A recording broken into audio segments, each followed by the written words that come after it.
Hello everybody, welcome once again to my YouTube channel. My name is Abdelhak, coming to you live from the city of Abuja, Nigeria. Kindly like, comment, subscribe and click the bell button down below and also share with everybody around you.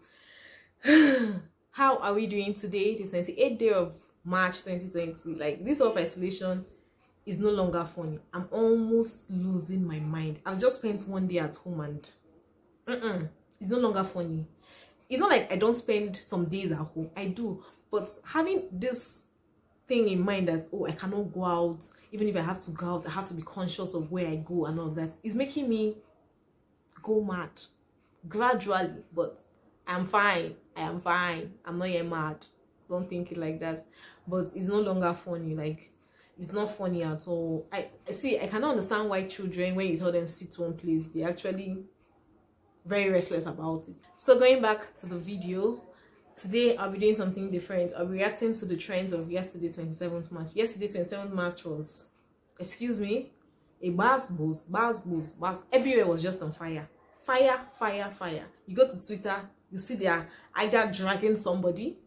You go to Google Trends, they are dragging somebody. And I'm like, what happened? Are people not tired? Is this virus not supposed to make people calm down? But no, the dragging was on another level. Today, I'm going to be giving you my own reaction on some of these trends. And first on my list is, guess. In short, this was there trending as early as 12 midnight of the 27th day of March 2020. TB Joshua, our pastor, our honorable pastor, TB Joshua. Pastor TB Joshua prophesied in one of his sermons. I don't even know when he even did that. So, prophesied that this virus will come to an end on the 27th day of March. He didn't specify the year. On 27, it will be over.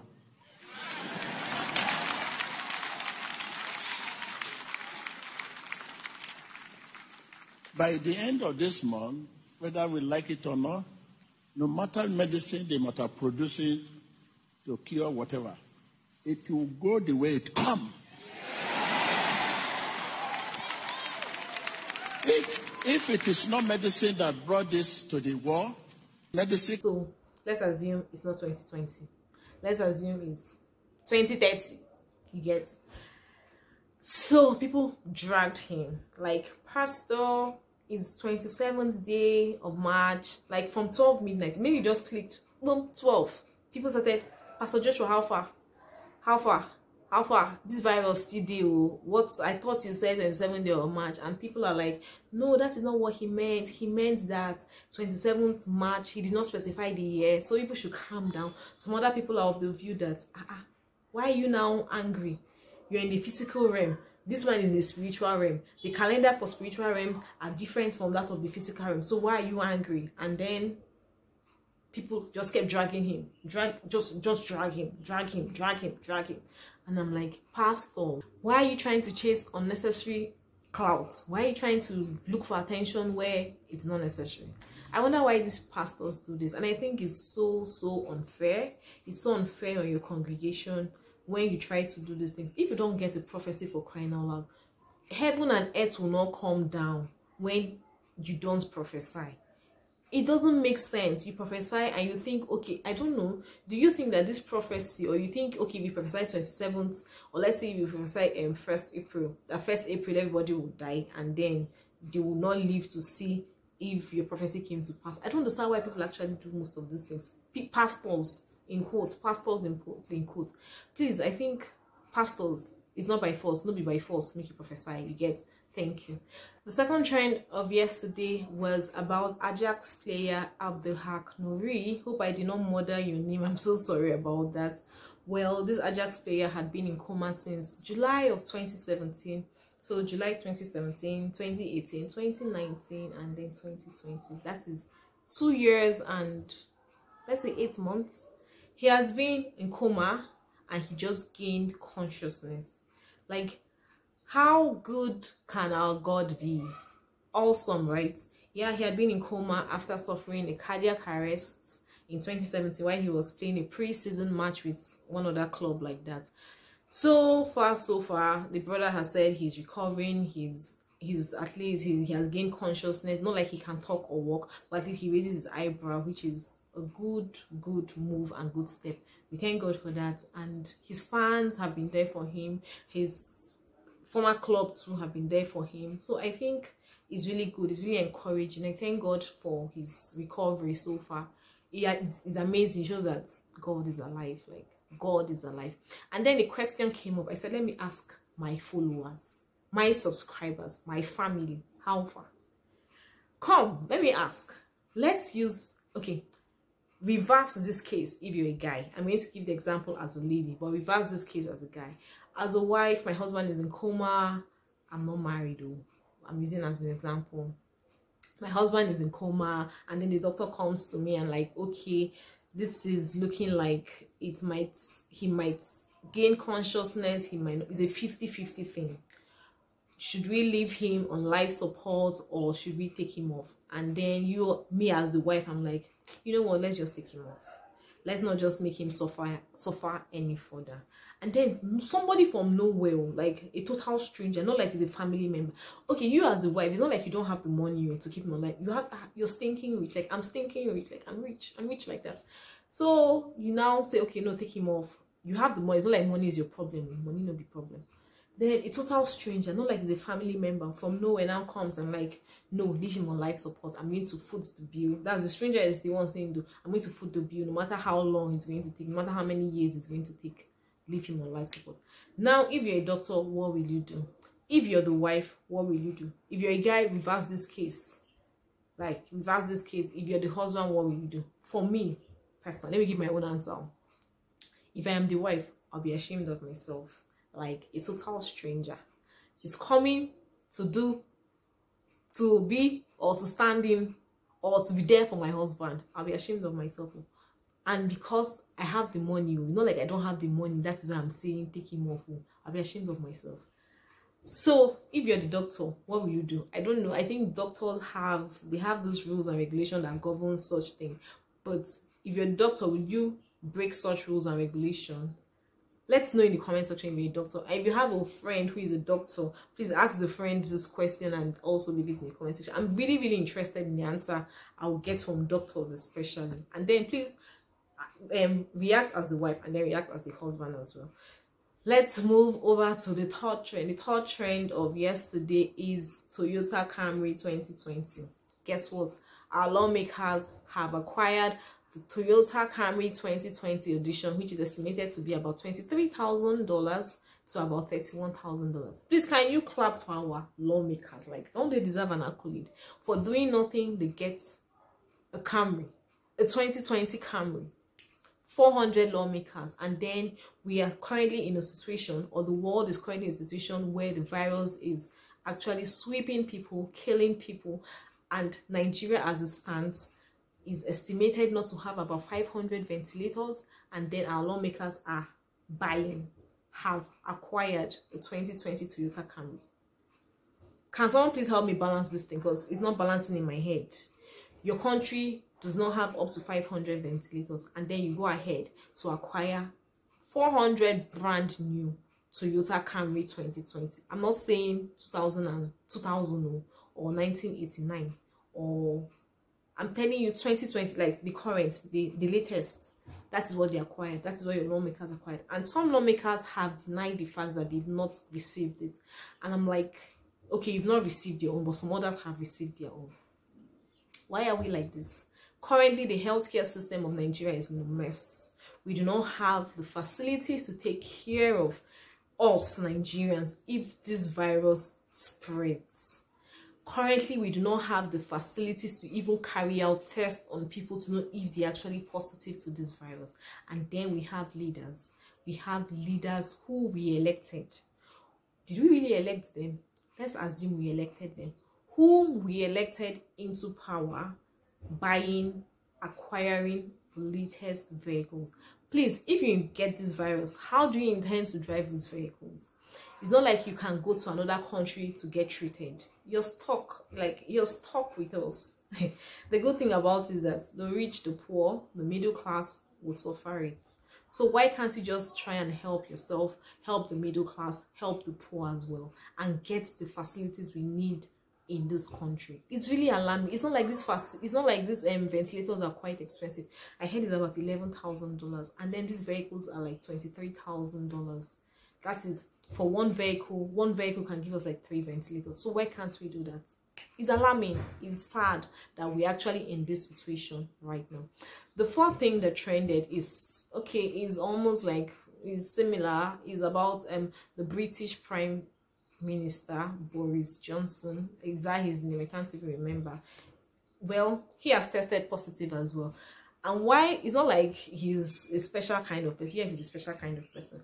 But why he's actually trending, or why he trended yesterday, is that this man some weeks ago came up with like, the virus is nothing. He went to the hospital. He shook hands with people that had the virus. Nothing will happen to him. Like Odeshi, he's a strong man. You get, like, nothing can happen. All of you that are fearing, why shall you fear? I will enter and nothing will happen. And then what happened?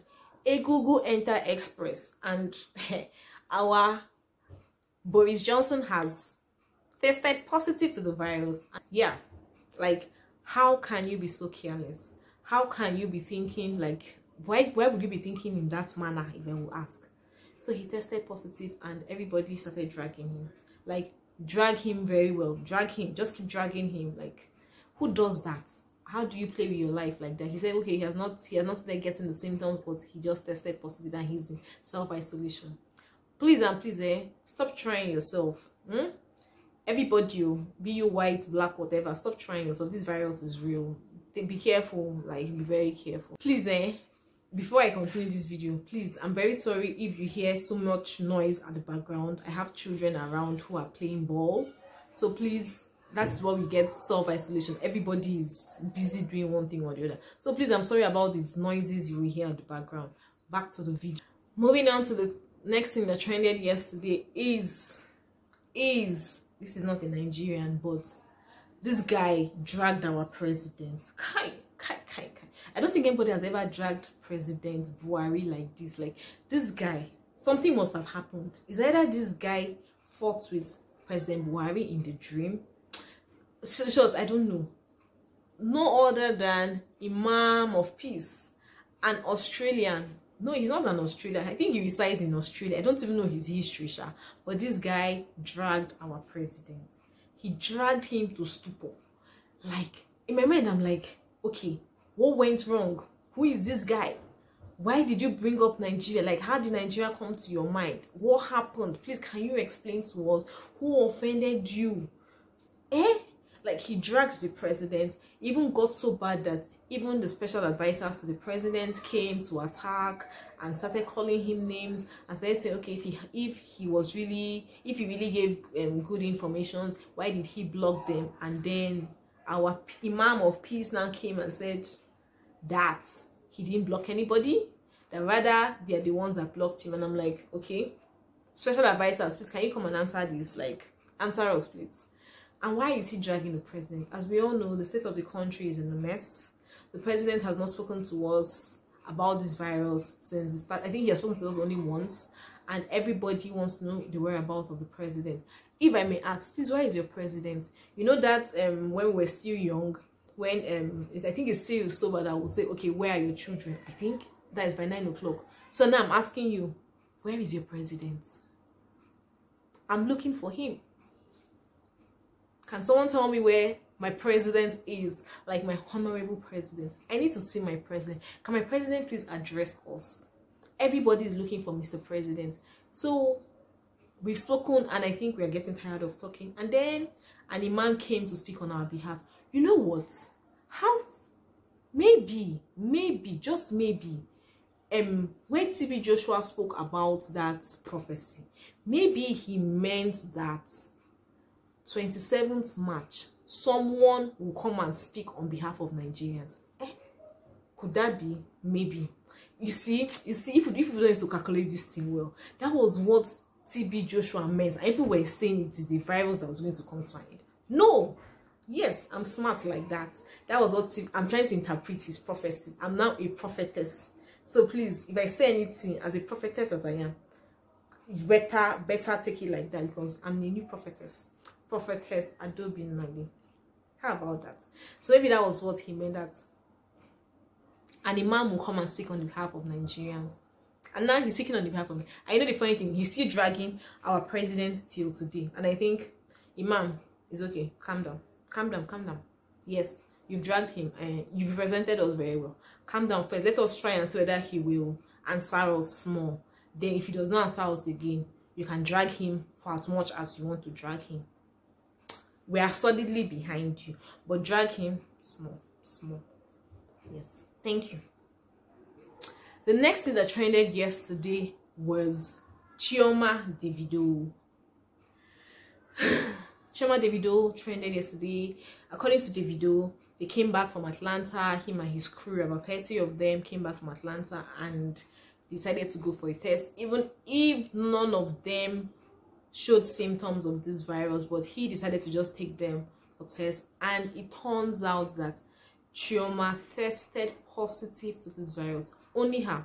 Davido didn't test positive, the baby didn't test positive, his crew members didn't test positive, just our Chioma that tested positive. And then Nigerians are like, no, they don't believe the story, that Davido is trying to release an album or a song, and that's why he's trying to cook up with this whole story. And I'm like, yes, we know Davido for trying to create attention, but I think this might be too far. Don't people think so? I think him saying his wife to be is positive might be too far for gaining attention. They're like, hey now, why is it only her that tested positive? Is she not breastfeeding the baby? Why is the baby not positive? Why is he not positive? Are you trying to say they've not done the do? And why is he himself not testing the positive? And I'm like, okay, let's calm down. It's not like this virus thing, you get it like this. Sometimes you can test positive today, and in the next like 14 days you can test negative to this virus, and in the next like 10 days you now test positive to it. So let's just calm down with the whole it might not be true. For me, I know the video plays a lot, but I don't think he would play to this extent. So I believe it's true. I believe that Chioma has a virus, and let's put them in prayers. More like, let's pray for them. Yeah. Thank you. The next thing that trended yesterday, not on Twitter, but on Google Trends, was titled CNN News. And this really broke my heart. I wouldn't have spoken about it, but it is really important someone speaks about it. Like, this noise is too much, right? I'm sorry about that. But it's really important someone speaks about it. And it has to do with a woman or women, African women, or should I say Nigerian women, or Eastern women. I think I should just break it down. I don't know whether it's practiced in other parts of Nigeria, but I know it's common in the eastern and southern part of Nigeria, whereby widows are subjected to untold hardship. I don't understand why human beings would actually subject a woman to hardship, knowing fully well that she has just lost her husband and she's going through emotional breakdown. She's going through so much. So I wonder why you actually set her or put her in such a situation. From this story, if I would put up a picture and then you can go read it up on CNN, it's about the story of a woman who lost her husband, and then she lost her husband, automatically she's a widow, and then her husband's people subject her to so much torture.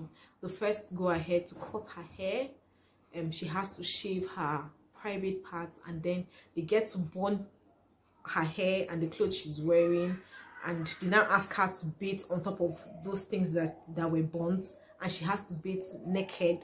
Definitely you have to, for you to bathe, now you have to be naked. Now what am I saying? So she has to do that in the day, like when people are passing.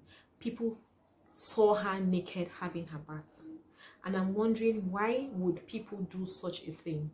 Why would people make another woman? And this thing is done by other widows. Like, when you're a widow, don't you feel bad about it? Why will you now subject another widow to such hardship, is what I'm trying to understand. And then they also go ahead to bathe the dead husband's corpse, and then she has to drink it, all to prove that she's innocent about... I'm so sorry about this noise. I'm really sorry about this noise. So you have to drink the water of your dead husband, and you have to drink the water that was used in bathing your dead husband to prove your innocence. And I'm wondering, why would people subject your fellow human being to such to such torture.